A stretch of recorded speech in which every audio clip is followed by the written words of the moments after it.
Baiklah, Assalamualaikum warahmatullahi wabarakatuh. Selamat pagi untuk adik-adikku sekalian. Bagaimana kabarnya hari ini? Ibu harap semuanya tetap sehat dan baik-baik saja. Baiklah, sebelum kita memulai pelajaran kita pada pagi hari ini, ada baiknya kita mengawali pertemuan kita dengan membaca doa. Untuk ketua kelas, Ibu persilahkan untuk memimpin doa. Baiklah, untuk selanjutnya Ibu akan mengabsen kehadirannya dulu ya.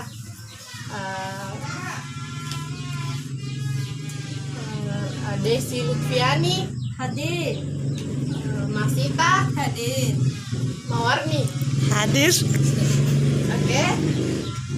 Karena sudah absen sebelum kita memulai pelajaran, bagaimana untuk pelajarannya untuk pertemuan minggu lalu? Apakah sudah jelas atau masih ada yang ingin dipertanyakan sebelum kita lanjut ke materi kita untuk hari ini? Sudah jelas. Oke, baik. Kalau sudah jelas untuk materi kita minggu lalu, nah untuk minggu ini seperti yang Ibu katakan pada minggu lalu, materi kita pada pertemuan kali ini yaitu kolonialisme Inggris di Indonesia. Oke, sebelum lebih jauh Ibu menerangkan tentang kolonialisme Inggris di Indonesia ini sendiri, apakah dari adik-adik pernah ada yang belajar sebelumnya atau pernah mendengar atau pernah membaca buku atau referensi-referensi digital lainnya mengenai kolonialisme Inggris di Indonesia? Belum. Belum ada. Nah, salah satu dari adik-adik belum pernah sebelumnya membaca ataupun mendengar tentang kolonialisme Inggris di Indonesia? Belum. Belum? Oke, baik. Mungkin sedikit dulu Ibu menjelaskan tentang bagaimana Inggris bisa masuk ke Indonesia dan bisa mengembangkan kolonialismenya di Hindia Belanda pada saat itu. Yang perlu kita ketahui bersama, Inggris berhasil mengalahkan Prancis pada Perang Napoleon itu pada tahun 1811, dan dia pada saat mendapatkan kemenangan atas Prancis, ia mendapatkan perlakuan ataupun koneksi khusus dari Belanda, yang pada saat itu Belanda memberikan wilayah kekuasaannya, salah satunya yaitu Hindia Belanda ini sendiri. Nah, penyerahan kekuasaan dari Belanda ke Inggris ini sendiri berlangsung kurang lebih 5 tahun. Nah, penyerahan ini tidak semerta-merta langsung diserahkan begitu saja oleh Belanda, melainkan ini ada kemudian perjanjian yang dilakukan oleh Belanda dengan Inggris. Perjanjian itu namanya Perjanjian Kapitulasi Tuntang. Nah, kurang lebih isinya itu mengenai penyerahan kekuasaan di Jawa kepada Inggris selepas pembebasan Belanda dari Prancis. Nah, sampai di sini ada yang mau bertanya atau kita lanjut? Atau mungkin ada yang mau menyanggah pernyataan dari Ibu? Sempat adik-adik memiliki referensi ataupun pengetahuan berbeda dari luar sana yang mengatakan sebaliknya atau bagaimana? Lanjut, Bu Guru. Tidak ada. Oke, baiklah, kita lanjut. Nah, kolonialisme Inggris di Indonesia ini sendiri, pertama itu Jenderal Lord Minto secara resmi mengangkat Raffles sebagai penguasa.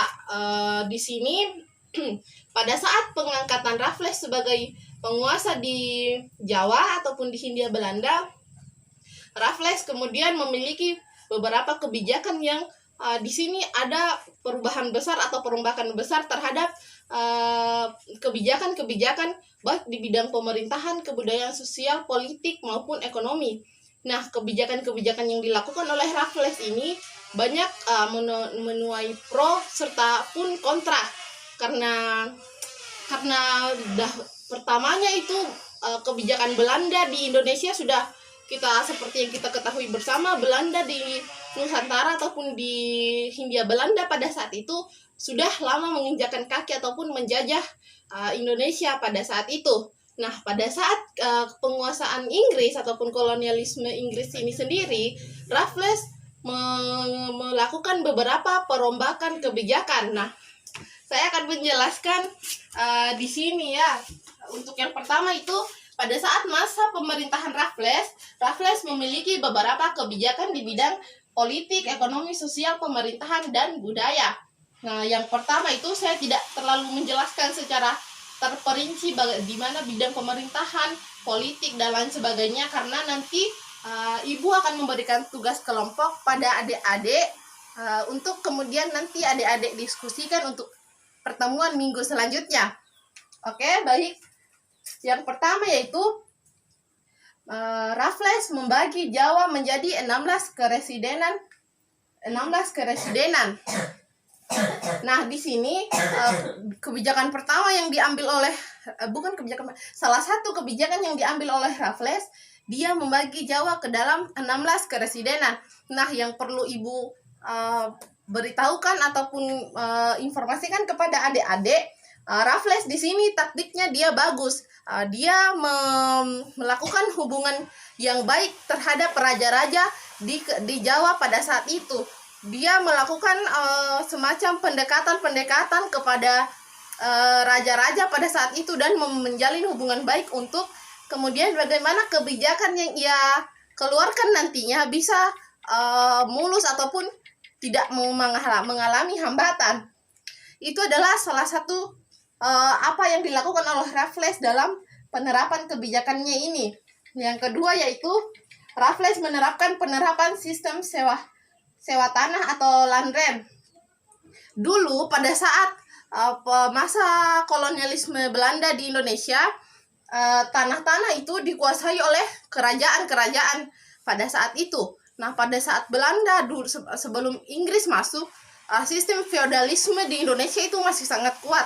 Kerajaan-kerajaan masih sangat melekat pada sistem pemerintahan pada saat itu sebelum Inggris ini menguasai Indonesia. Nah, di sini Raffles menginginkan untuk bagaimana feodalisme ini bisa sedikit demi sedikit ia hilangkan di Nusantara. Karena sebenarnya Raffles ini dia memiliki semacam tujuan untuk menghapuskan secara sedikit demi sedikit feodalisme, karena Raffles ini sendiri dia menganut paham liberalisme. Nah, di sini juga dia memiliki tujuan yang tersembunyi. Karena kenapa? Bagaimana pada saat sistem penerapan sewa tanah, pengusaha-pengusaha nantinya bisa dengan leluasa menanamkan modalnya, ataupun bisa mereka pengusaha-pengusaha pelaku ekonomi pada saat itu bisa memanfaatkan momen, karena pada saat itu petani masih minim pengetahuan dan pendidikan.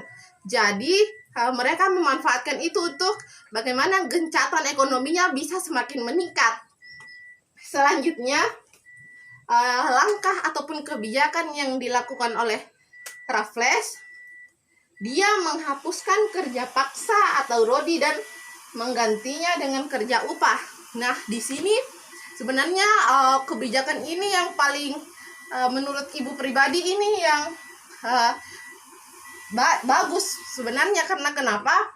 Di sini Raffles menilai bahwasanya kebijakan yang sistem kerja tanam paksa atau rodi ini tidak manusiawi. Karena seperti yang kita ketahui, kerja rodi ini masyarakat pribumi dipaksa untuk kerja terus-menerus tanpa diupah ataupun digaji, dan hasil-hasilnya diserahkan kepada pemerintah Belanda.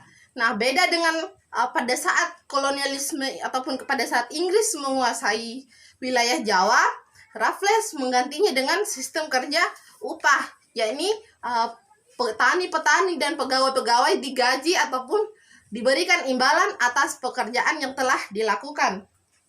Nah, mungkin sampai di sini ada yang mau ditanyakan atau ada yang belum jelas? Mungkin ada dari adik-adik yang kurang paham atau bagaimana, atau ada yang mengganjal begitu supaya bisa kita selesaikan ataupun kita luruskan bersama-sama. Tidak, Bu Guru, sudah bisa. Nah, oke, baik. Kalaupun begitu, kita lanjut ya. Yang selanjutnya yaitu pajak hasil bumi atau inatura dihapuskan dan diganti dengan pajak uang. Nah, di sini juga di wilayah kebijakan ekonominya, Raffles sebenarnya di sini memiliki tujuan untuk bagaimana dia mensosialisasikan sistem. Tidak lanjut.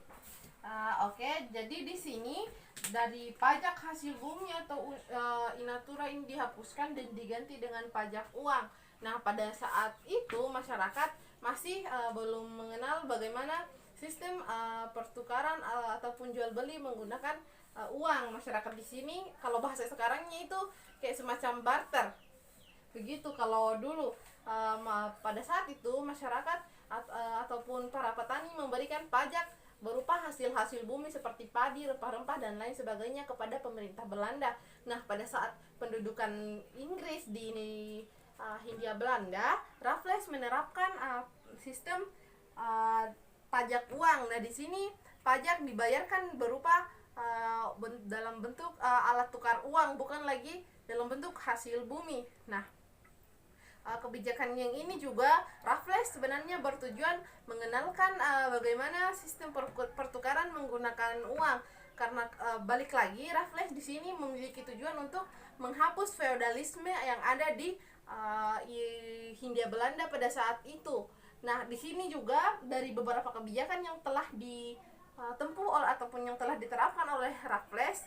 Nah, pada seperti yang Ibu jelaskan di awal tadi, Raffles membina hubungan kerjasama dengan hubungan baik dengan beberapa petinggi-petinggi kerajaan pada saat itu di wilayah Jawa. Nah, pada saat Raffles memiliki kekuasaan atau ditunjuk untuk menjadi penguasa pada saat itu, Raffles kemudian melakukan pengkhianatan terhadap orang-orang yang sudah membantunya pada saat itu, seperti petinggi-petinggi kerajaan, misalnya raja-raja ataupun bupati-bupati raja-raja pada saat itu digantikan menjadi pegawai biasa, dan dalam hal ini ketika posisi raja digantikan dialihkan untuk menjadi pegawai biasa, otomatis ini raja-raja di bawah dari naungan pemerintahan Inggris.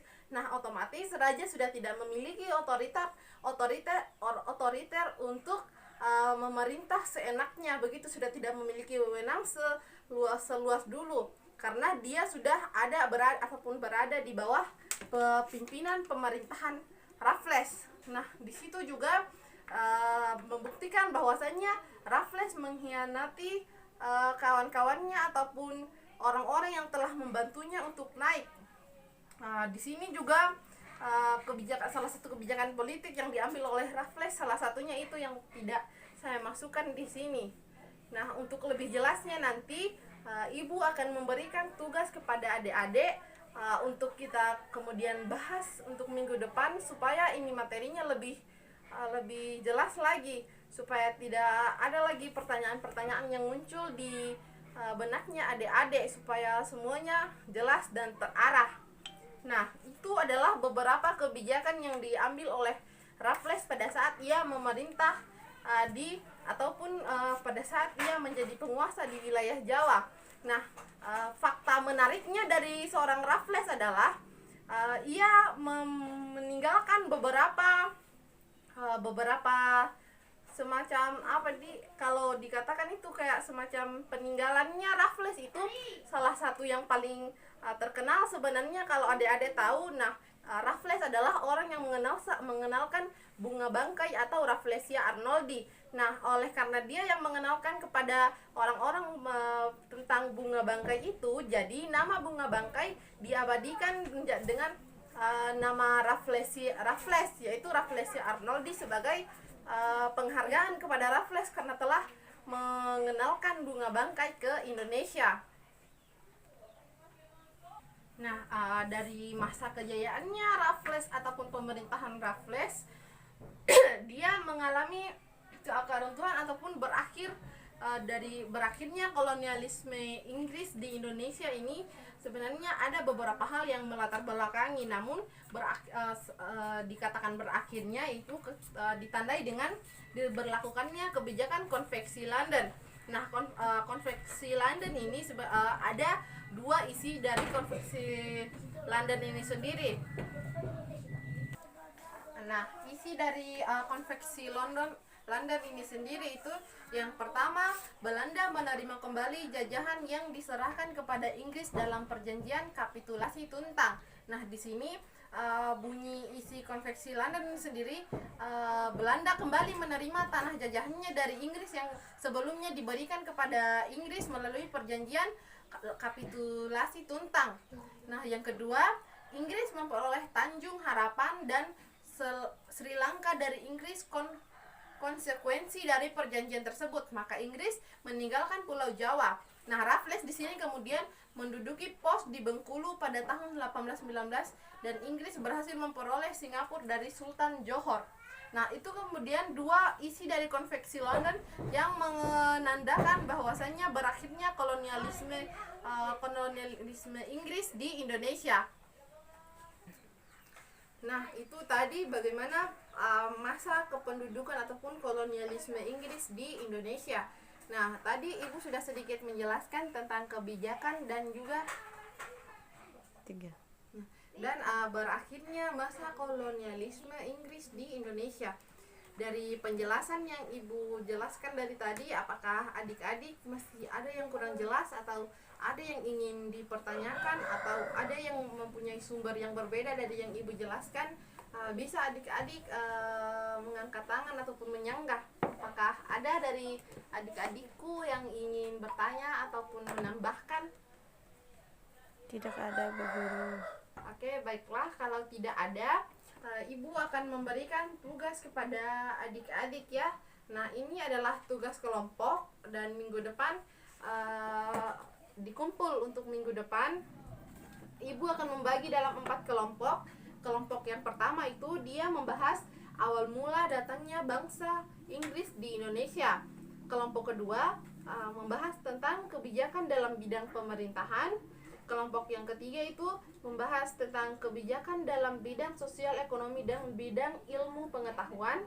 Dan kelompok yang terakhir itu ataupun kelompok 4 ia membahas bagaimana berakhirnya masa pemerintahan Raffles. Nah, untuk tugas ini kita akan diskusikan kembali. Tugas ini akan kita bahas minggu depan untuk lebih jelas karena Ibu hanya menjelaskan secara umum hari ini. Dan untuk lebih jelasnya kita akan bahas minggu depan. Dan untuk tugas kelompoknya Ibu harap semuanya berperan aktif ya. Jangan hanya satu orang yang mengerjakan. Tugasnya kalau bisa di print out supaya ada juga sebagai bahan bacaan untuk teman-teman yang lain bagaimana makalah kelompoknya, makalah kelompok dari kelompok lain. Baiklah, mungkin itu saja pelajaran kita pada siang hari ini. Sebelum kita tutup, mungkin ada yang ingin bertanya atau ada yang mau menyimpulkan sebelum Ibu menyimpulkan? Tidak ada, Bu Guru. Langsung Ibu Guru. Oke, kalaupun tidak ada, mungkin cukup sekian mata pelajaran kita pada pertemuan kita hari ini. Ibu harap dapat bermanfaat untuk adik-adik dan dapat menambah pengetahuan dari adik-adik. Nah, lebih dan kurangnya Ibu mohon maaf. Terima kasih karena telah mendengarkan dan menjaga kekondusifan. Terima kasih, sampai bertemu di pekan depan. Wassalamualaikum warahmatullahi wabarakatuh.